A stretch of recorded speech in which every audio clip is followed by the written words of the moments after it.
मुन्ना तू सो रहा है? नहीं नहीं मुन्ना, तुझे कुछ नहीं होगा।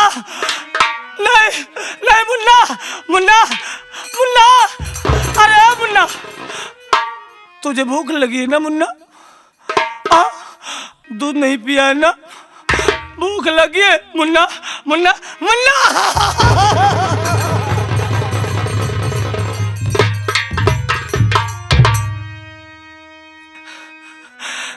मुन्ना, अरे मुन्ना, तू भूखा है ना? हाँ, तुझे कुछ चाहिए ना? भूखा है ना मुन्ना? भूख से तू सो रहा है ना मुन्ना? मुन्ना मुन्ना।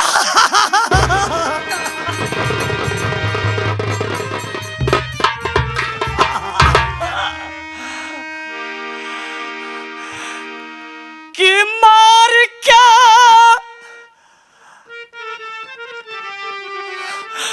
मुन्ना,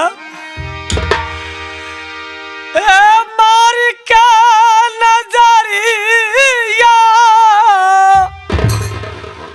अर गई कहवा आँख के पुतरिया,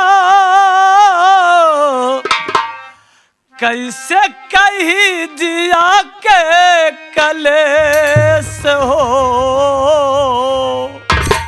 कैसे कही जिया के कलेस, कि हम हल पगलवा के मुन्ना।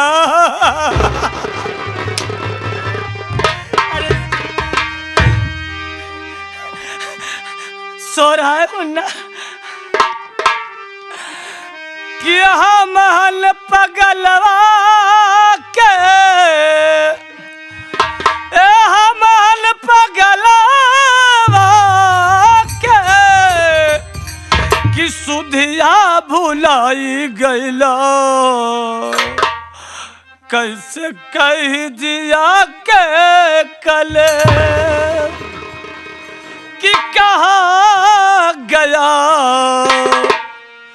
मुन्ना मुझको अच्छा।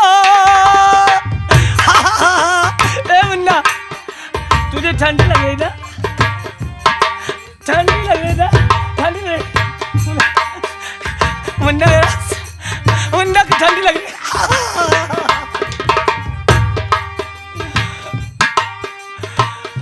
याद में तेरा आशा तड़पूं,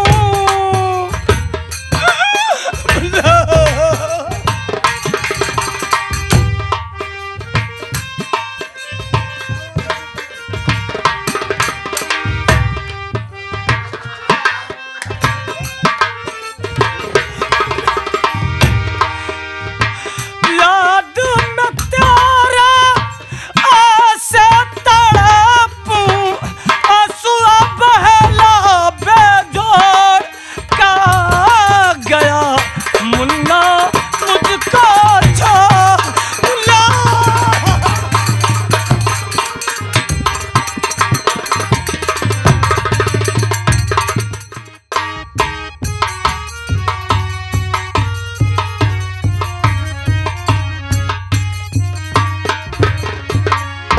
या मालिक, मैं क्या देख रहा हूँ?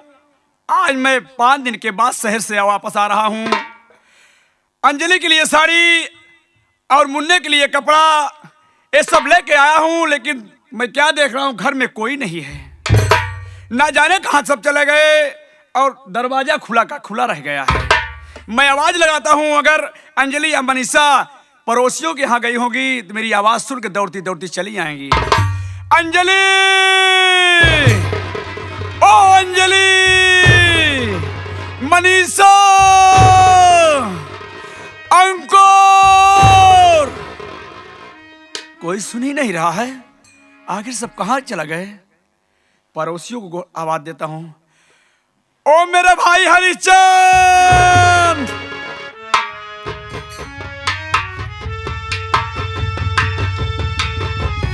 हरिचंद, अरे पगले तू रो क्यों रहा है? क्यों रो रहा मुन्ना? आखिर चाचा मेरी गुड़िया अंजलि और मनीषा, मेरा बेटा अंकु कहाँ गए सब? ये सब सामान लेकर चाचा। देख देख, मैं मुन्ने के लिए कपड़ा लाया हूँ, अंजलि के लिए ले देख साड़ी लाया हूँ। चाचा हाँ? ये सब वस्त्र बेकार हो गया चाचा, सब कुछ व्यर्थ हो गया चाचा। अरे पगले, मैं तेरे कहने का मतलब नहीं समझ रहा, तू रो रहा है। अरे क्यों बेकार हो गया? क्या मेरी अंजलि साड़ी नहीं पहनेगी? सब कुछ सपना बिखर गया चाचा। अपने कलेजे पे पत्थर रख के सुनो चाचा। बचे हरिश्चंद, मेरे मुन्ने कहना क्या चाहते तू साफ साफ बोल। जब आप शहर चले गए ना चाचा, हाँ मुन्ना, जब आप शहर चले गए चाचा, अपने घर में दीदी मनीषा और क्या हुआ मनीषा को? अंजलि के लड़के को काट कर पका कर खा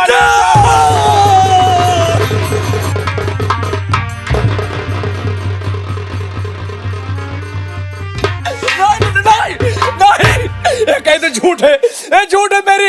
मेरी मनीषा ऐसे कभी नहीं कर सकती मुन्ना चाचा, कभी नहीं कर सकती। मैं सच बता रहा हूँ चाचा, इतना तक नहीं, उसी समय ना जाने कहां से दरोगा जी को किसने फोन कर दिया। तो क्या हुआ? दरोगा साहब आए ना और मनीषा दीदी को पकड़ ले गए। और मेरे मालिक, उसी समय भैया अंकुर भागता हुआ आया चाचा, और भांजे की लाश को देख के वो सदमा बर्दाश्त नहीं कर पाया चाचा। भैया पागल हो।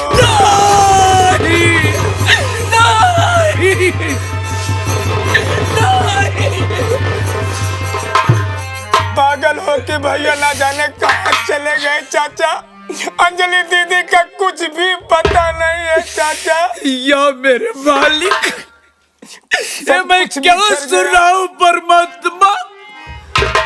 ये सब सुनने से पहले मैं मर क्यों नहीं गया? अरे मेरा मुन्ना पागल हो गया। अरे मेरी गुड़िया मनीषा जेल चली गई है। अरे मेरी अंजलि को कोई पता नहीं है। कुछ नहीं चाचा। अरे कहाँ मैं ढूंढूं अपने गुड़िया को? अरे मेरे पास पैसा भी नहीं है कि मैं जाकर एक अच्छे वकील को कहकर अपनी मनीषा को छुड़ा लाऊं वाले। चाचा आप ये कहते हैं ना चाचा कि जो कि दीदी को बचा सकते हैं ना चाचा। अरे मुन्ना, मुझे कुछ समझ में नहीं आ रहा है, आखिर करूं तो क्या करूं? अरे आप ये कैसे हैं चाचा? मैं ये सच्चाई का पता लगा सकता, आखिर दीदी भांजे को क्यों काटा? नहीं हरिचंद, मुझे विश्वास नहीं है, मुझे विश्वास नहीं। मेरी मनीषा कभी ऐसा नहीं कर सकती। वो अंजलि के बेटे अपने बेटे जैसे मानती है, कभी ऐसा नहीं कर सकती। हाँ चाचा। आज मुझे अपने भैया की जरूरत पड़ गई है। मैं अपने भैया के पास चलूंगा, ये बात उनसे बताऊंगा। अगर ये बात उनसे नहीं बताऊंगा तो बस मैं सुनेंगे बात तो कहेंगे कि मेरा मुन्ना पागल हो गया, मेरी मनीषा जेल चली गई, मुझसे बताने तक नहीं आया। पूरे लड़कों की जिम्मेदारी चाचा को थी ना भैया। ये बात अपने बड़े के भैया से बताने जरूर उनके घर जाऊंगा। तुम भी खोजो, अगर मेरी अंजलि मिल जाए तो तुरंत मुझे बताना भाई। ठीक है चाचा। मैं जा रहा हूँ भैया के घर।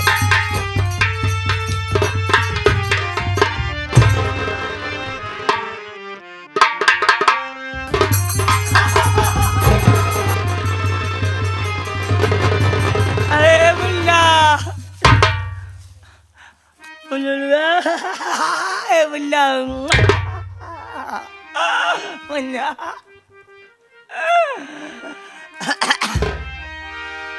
मुन्ना ओम पुलुलुआ रे म भैया रे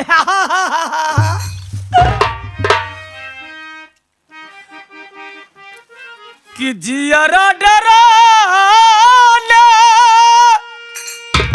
है जियरा डराने कि सैया छुरी बाज मोरा जियरा डराने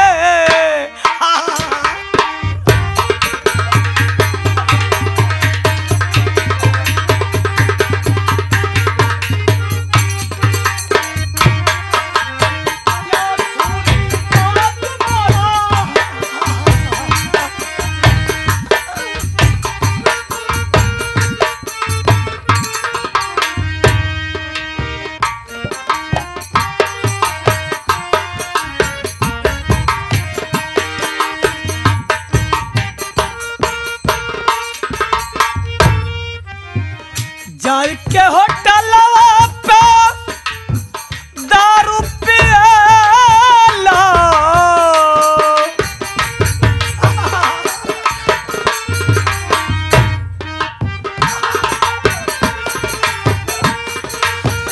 हे नहीं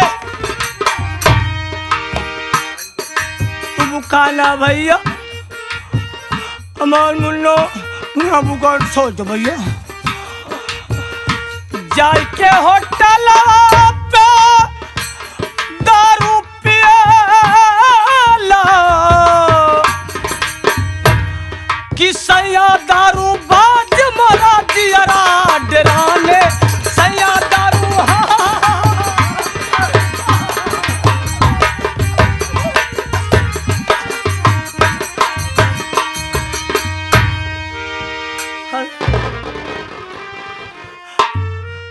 मुन्ना मुन्ना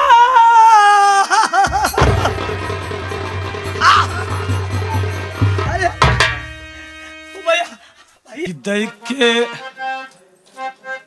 देख के मैया ने अखिया कजरा मरबा सब की ओरिया नजरा कोई का करी है देख के मैया ने अखिया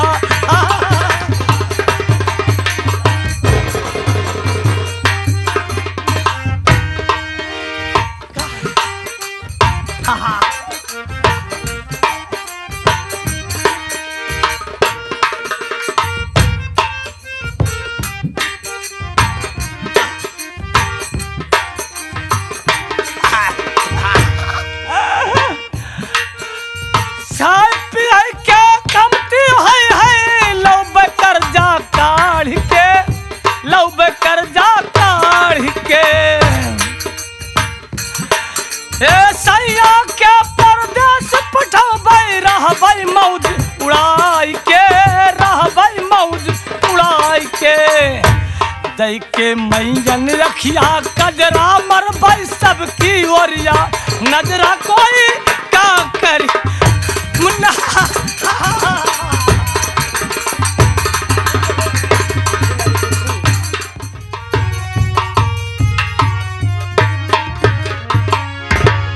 हरीशचंद का कहू माई का हाल बा बेटवा? ठीक बा माई का ठीक तो बहरहाल अपनऊ बा।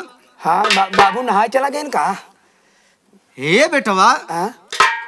तोहरे बाबू को तो पता ही नहीं बा कि कहाँ गए। काम बहुत है ना कुल मिला के कंपनी काम आज 3 दिन हो गया उनका घरे आए अब तक घरे नहीं आए। कौन दिक्कत हम तो वही ना माई चल तोर काम तो हमसे हो जात बा तो बाबू का जरूरत है। ए हरिचंद हाँ?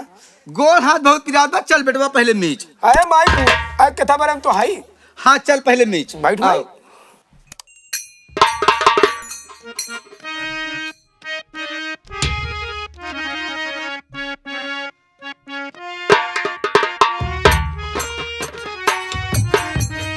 भैया कहाँ हो बड़े भैया?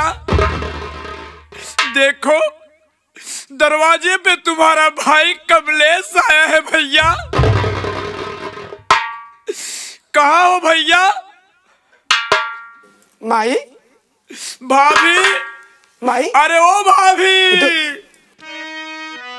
अरे कमलेश देवर, भाभी आखिर बात क्या है जो तेरे आंखों से आंसू और रो रहा है? बात क्या है? हे भाभी, कहाँ बड़े के भैया हमारे? बाबू बाबू पूछा था बाबू का।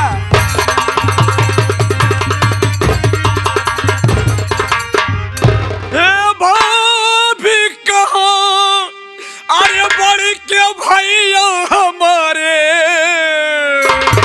अरे मुसीबत में आया तुम्हारे दुआरे।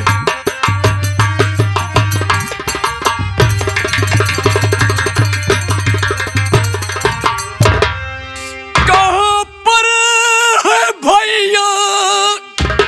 अरे मुझको बता दो। अरे कमलेश भाई को अपने पुकारे। कमलेश भाई को अपना पुकारे। कमलेश भाई को। भाभी, कहाँ है मेरे बड़े के भैया? माई मैं अपने बड़े के भैया से मिलना चाहता हूँ भाभी। कमलेश, अरे मेरे देवर, बोलिए भाभी। मेरी बात सुन। आखिर अपने भैया का पूछ रहा है, बात क्या है? बहुत बहुत संकट में कमलेश फंसा है भाभी। माई हमार खुदा संकट अरे, मोचन ही गया। अंजलि बिटिया को तू तो जानती है ना? अरे उसके मुन्ने को न जाने किसने कहा डाला। कैसे भा चाचा ही सब? और उस खून का इल्जाम मनीषा पे लगाया गया है। अगर दिखाते हुए मनीषा जेल चली गई। अंकुर पागल हो गया है भाभी। और अंजलि बिटिया का कोई पता नहीं है। ये हरिचंद, चाचा तो कहा जरूरत बात बता दे। तू तुम का कहती सब कुछ पूर्ण कर सकते। अगर बाबू नहीं है तो का कुछ नहीं कर सकतू का तू? अरे तो हम सब पूर्ण कर सकी थी का? चाचा बताओ, माई है ना? का कमलेश देवर, का तोहरे भैया रहे तब तोहार पूरा होए? हाँ हमार नहीं भाभी, माई पूरा कैसा का था? भैया को तो इसलिए पूछ रहा हूँ, घर के गार्जियन है। अगर भैया नहीं है तो मैं क्यों नहीं आपसे कहूंगा। मेरी बात सुनो कमलेश, कि नहीं घर पे कमलेश भैया तुम्हारे, नहीं घर पे कमलेश।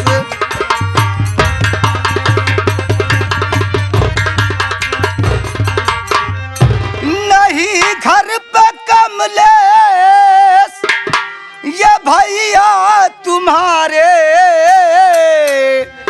जवानी मेरी देखे तुझको पुकारे, जवानी मेरी देखे।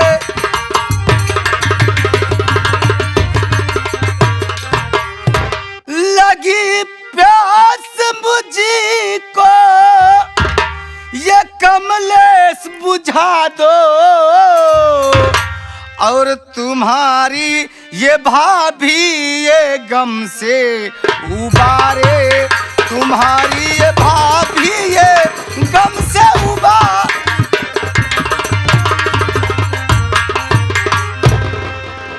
कमलेश, माई हमार कहा थी जवन तुहार गम होई तोहरे गम से हमार माई उबार दे। बतावा अरे भाभी, का जरूरत है? ये तू क्या कह रही भाभी? तू भाभी नहीं बल्कि मेरी माँ हो, और माँ को अपने बेटे से ऐसी बात कहते शोभा नहीं देता। कमलेश, आखिर तुम्हें कुछ पाना है तो मेरी बात तुमको मानना होगा। भाभी कमलेश आया है, अगर कर सकना है तो थोड़ी सी मदद कर दो, कुछ पैसे दे दो, मैं अपने मनीषा को छुड़ा लूं, उसके बाद कमा कर सारा पैसा चुका दूंगा। भाभी चूतिया घोड़। कमलेश देवर, बोलिए भाभी, कहना अगर क्या आप चाहती हो? मेरी बात नहीं मानोगे, पहली बात आप बैठ जाइए, आपको सारी व्यवस्था होगी, ऐसी कोई बात नहीं देवर। भाई पैसा दे जाती है, बैठा यार, वो तो मजाक करते रही है। मैं तुम्हें पैसा दे रहा हूँ, मैं तुम्हारी भाभी हूँ। मजाक पैसा दो, हो मजाक, चाचा बैठा मजाक करती है भाई। ठीक है। अरे मैं तुम्हारी भाभी हूँ देवर, ये कहाँ भूल गए हो? दीजिए भाभी, दीजिए।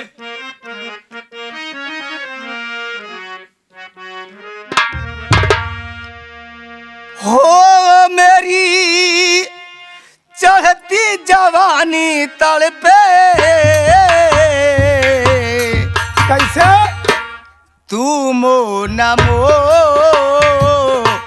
वादा न तो, तू मो न मो।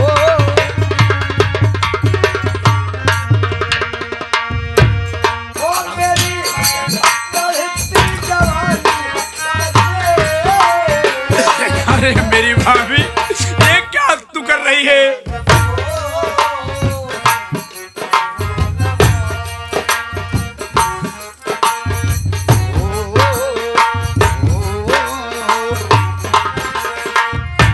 वादा निभाना होगा साजन तुझी को, डोली में बिठा के अपने घर ले जा मुझी को। लाला वादा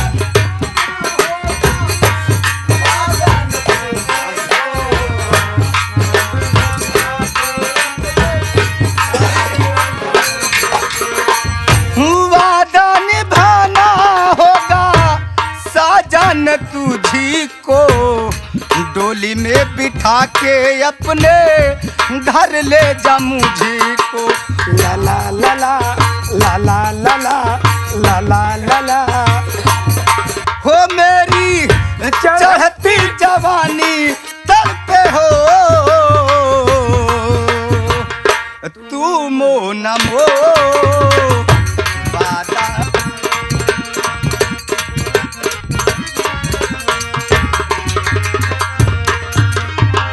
अरे भाभी माँ, अगर तुझे पैसा नहीं देना है तो साफ इनकार कर दो, लेकिन ऐसी गंदी अल्फाज अपने मुख से मत निकालो भाभी। वाह रे चाचा वाह। कमलेश मेरे देवर, भाभी अभी तक मेरा प्यार देखे हो, गुस्सा नहीं देखे हो, और अगर गुस्सा आ गया तो समझ लो कि मैं तुम्हारे जिस्म से सारी चमड़ियां निकोल लूंगी, समझ लो। भाभी, ये बात की मुझे धमकी मत दो भाभी। अगर नहीं पैसा तुम्हें देना है, इनकार कर दो, मैं चला जाऊंगा, लेकिन तुम्हारी बात नहीं मानूंगा। कमलेश देवर, अगर तुम मेरी बात नहीं मानोगे तो मैं तिरिया चरित्र में आपको फंसा दूंगी। आप तिरिया चरित्रम अपने पास रखिए, और एक कमलेश यहाँ से जा रहा है।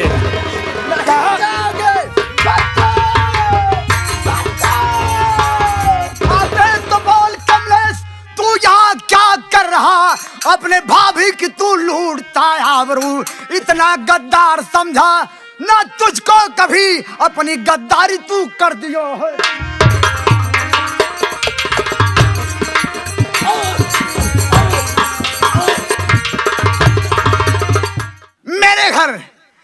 मेरे घर यही करने आया था नालायक, इसीलिए मुझसे मेरे बच्चों को अलग किया कि हमेशा मैं घर पर नहीं रहता हूँ, कमरा खाली रहेगा। हरामजादे तू मेरी नहीं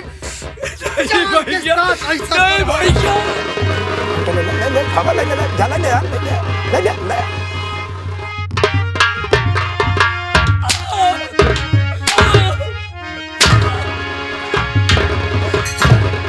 इस तरह से न मारो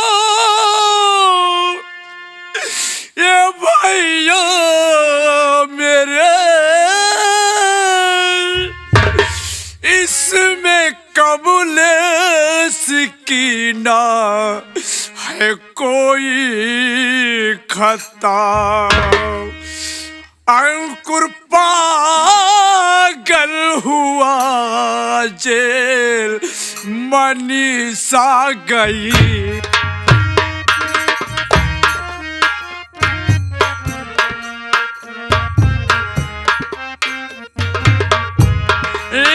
अंकुर पागल हुआ जेल मनीषा गई। अंजलि बिटिया के कुछ नहीं है पता।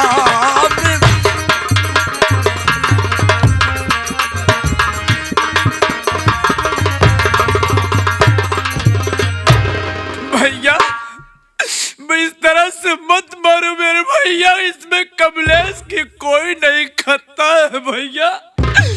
अरे मैं तो ये बताने आया था मेरे भाई कि मनीषा गुड़िया जेल चली गई है, अंजलि के बेटे का कत्ल हो गया, अंजलि का कोई पता नहीं है और अंकुर बेटा पागल हो गया। यानी जो चाहता था वो सब हो चुका है नालायक। अरे राम, तुम रो नहीं? जीरो जीरो जीरो माई जीरो। अगर ये मौके बनाया होता तो क्या करा। भले कि बाबू पहुंचिया। घबराओ नहीं, पुष्पावती में आ गया हूँ भैया। मैं आपके सामने भीख मांग रहा हूँ भैया, चल करके मनीषा बिटिया को छुड़ा लीजिए भैया। यानी यही एक नाटक बाकी रह गया था कमीने। जाएगा यहाँ से कि नहीं जाएगा? मुझे नाटक दिखा रहा है भैया। तेरी मर्जी के भैया नहीं छुड़ाना है तो कुछ पैसे कर्जे के रूप में दे दो भैया। जब अपनी मनीषा को छुड़ा लाऊंगा तो कमा कमा के एक एक पाई चुका दूंगा भैया। तुझे पैसा चाहिए? कितना हाँ पैसा भैया, चाहिए? बोल। 5,000 दे दीजिए 5,000 भैया। ये ले।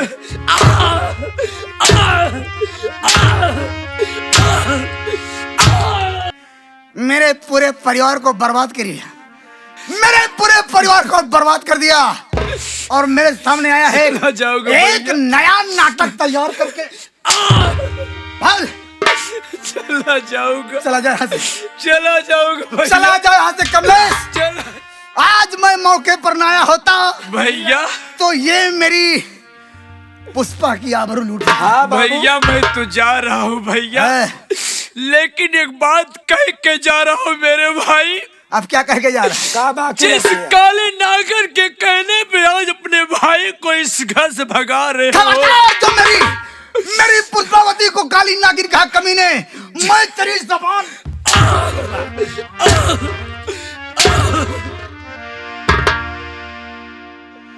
एक दिन यही काली नागिन जब आपको डसेगी तो इसी भाई को याद करोगे भैया। मैं जा रहा हूँ, भाग यहाँ से। मैं जा रहा हूँ, लेकिन ये बात आप याद रखना भैया। याद रखूंगा। हाँ क्या बात है मेरी जान? बात था। अगर आप न आते तो आज क्या हो जाता? मैं कैसे नहीं आता मेरी जान? हाँ मैं तो तुम्हारे बगैर हाँ जिंदा नहीं रह सकता कहाँ हूँ। रहे? लेकिन तुम तो मेरी जिंदगी हो। लेकिन 3 दिन तुम कहाँ थे मुझसे दूर? हेरा ही रहूं। अरे बीच में तू यहाँ क्या था? मेरी औरत है। हमसे क्या मतलब है? क्या कर रहा था बीच में तू? हम मोहरवा के पार हम करते- 2 प्राणी हैं, किस तरीके से क्या कर रहे हैं? हम कहे बाबू मोहरवा को पार न जाया। ए राजा हो, बोलो बोलो मेरी जान। हरिश्चंद, हाँ। तुम अब बीच में मत हाँ, आने बीच में में- बहुत मार खा। बीच में- ये बीच में आएगा तो मैं इसकी टांग तोड़ दूंगा नालायक। बीच में ना किनारे रहा हम, किनारे रहा बीच में उगल कर किनारे जा रहा है। ए राजा, क्या बात है? हे सैया मिलल बा मोर झरे लावा। क्या बात है मेरी गुल्लैया? एकदम खत्म। सैया मिलल बा मोरे झरेलावा, इसी अदा पर तो मैं कुर्बान हूँ मेरी जान। बारी खिजावे मोहे के लावा।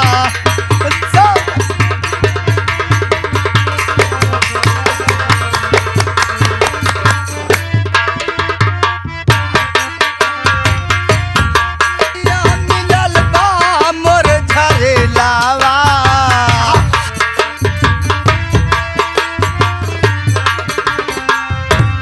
राजा मिलल बा मोर झरेलावा, जबरी खियावे मोहे के लावा।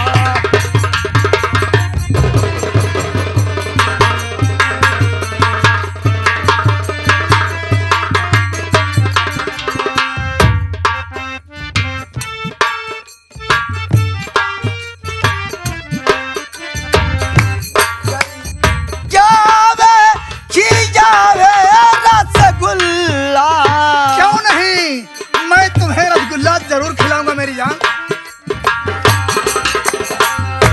बर्फी खियावे रसगुल्ला, गलवा के हमारे समझ के गुलगुल्ला।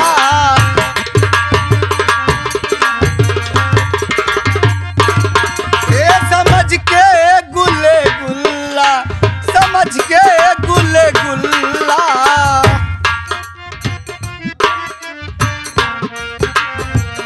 चुम्मा लेके काट ले गलवा, क्या बात है मेरी जान। चुम्मा लेके काट ले गलवा, जबरी खिजावे मोहे के